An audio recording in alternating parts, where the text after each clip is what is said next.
అందరికీ నమస్తే అండి, పాత్రికేయ మిత్రులందరికీ. యాక్చువల్గా ఈ సినిమా మా మాధవి మేడం, మా రామ్ తీసుకుని నా దగ్గరకు వచ్చినప్పుడు ఒకటే అనుకున్నాను. ఈ ప్రొఫెషనల్ లైఫ్లో చాలా బిజీగా ఉంటాం, అందరూ చాలా బిజీగా ఉంటాం. ఒక 2 గంటలు మనస్ఫూర్తిగా నవ్వుకుని ఒక సినిమా తీయాలని నాకు ఎప్పటి నుంచో కోరిక. సో ఆ కోరిక ఇందులో నాకు కనపడ్డది. నార్మల్గా ఏంటంటే ఇందులో పనిచేసిన ఆర్టిస్ట్ ఏ సినిమాలో అయినా ఒక క్యారెక్టర్ గుర్తుంటుంది, 2 క్యారెక్టర్లు గుర్తుంటాయి, ఇద్దరికే పేరు వస్తుంది. కానీ ఈ సినిమా గొప్పతనం ఏంటంటే పనిచేసిన వాళ్ళతో పాటు యాక్ట్ చేసిన ప్రతి ఒక్కరిని పేరున మీరు గుర్తుపెట్టుకుంటారు. ప్రతి చిన్న క్యారెక్టర్ కూడా అంత వర్త్ ఉంది ఇందులో. సో థియేటర్ నుంచి సక్సెస్ నేను ఎప్పుడు అయ్యానండి, ఫైనాన్షియల్గా సక్సెస్, అది ప్రాబ్లం లేదు. కానీ మెయిన్ నాకు అనిపించిన సక్సెస్ ఎక్కడంటే షో చూసి బయటికి వచ్చి వాళ్ళ ముఖంలో నేను చూశానండి సక్సెస్. వాళ్ళ స్మైలీ ఫేసెస్ కానీ, వాళ్ళు ఎంజాయ్ చేసిన విధానం కానీ థియేటర్లో ఫ్యామిలీతో చిన్న పిల్లల నుంచి పెద్దోళ్ళ దాకా పేరున చెప్తున్నా హిలారియస్గా ఆ సీట్లన్నీ ఊగుతూనే ఉన్నాయండి. సెకండ్ హాఫ్లో అయితే అంత కామెడీ ఉంది.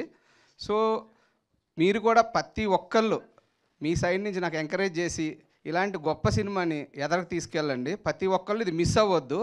సెకండ్ థింగ్, ఇది థియేట్రికల్ ఎక్స్పీరియన్స్ అండి.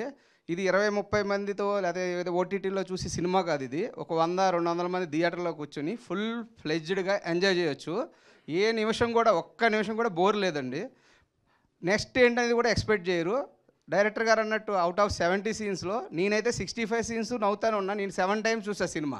ఇంకా ఈరోజు చేసినా కూడా మళ్ళీ చూస్తా. అంటే నాదని కాదు, అందులో ఆ బోర్ అనేది లేదు ఎన్నిసార్లు చూసినా కూడా.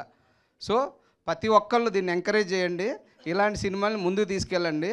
చాలామంది యూత్ ఉన్నారు ఇందులో. మా డైరెక్టర్ గారు శ్రీకాకుళం నుంచి వచ్చి ఇంత కష్టపడి ఆయన 2 ఇయర్స్ ఈ ప్రాజెక్ట్ మీద ఉన్నాడు నాతో. బండి మీదే తిరిగి ఆయనకి ఏమి నేను ఫెసిలిటీ ఇవ్వను, ఆయనే చూసుకుని అన్ని దగ్గరుండి చేసుకున్నారు. ఇలాంటి వాళ్ళని ఎంకరేజ్ చేయండి. సో ఫ్యూచర్లో ఇంకా చాలా సినిమాలు వస్తాయి. ఈ సినిమా మాత్రం నిలిచిపోద్దండి 100%. ఇలాంటి సినిమాలను మీరు నిలబెట్టాలని కోరుకుంటున్నాను. యాక్చువల్గా ఇప్పుడు సినిమా టికెట్లు 500, 600, 400 ఉంటున్నాయి కదా. నేను అడిగా మా డిస్ట్రిబ్యూటర్లు ఎంత లీస్ట్ పెట్టచ్చు అంటే వాళ్ళు 150, 100 రూపీస్ చెప్పారు. నేను ఇమీడియట్గా అదే అమౌంట్తో అందరికీ ఎంజాయ్ చేయాలని తగ్గించి పెట్టానండి. సో ఎందుకంటే ఫ్యామిలీ అంతా వెళ్ళినా కూడా వాళ్ళు బేర్ చేసేలాగా 2 అవర్స్ అసలు మీరు హిలారియస్గా నవ్వుకుని ఏది టెన్షన్స్ మైండ్లోంచి అన్నీ మర్చిపోయి, ఎవరికైనా ప్రెజర్ ఉన్నా, బాగా ఇబ్బందిగా ఉన్నా మీరు వెంటనే ఈ సినిమాకి వెళ్ళండి. మీకు అంతా సెట్ అయిపోతారు, హ్యాపీగా వర్క్ చేసుకుంటారు. థ్యాంక్ యూ అండి.